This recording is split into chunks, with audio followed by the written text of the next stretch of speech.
Это видно вкрапление металлической стружки. Диски отбуксовывают.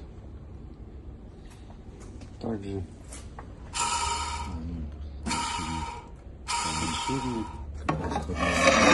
также мокрая вся муфта была. Тут кто-то что-то делал и поставили железные шайбы на охлаждение.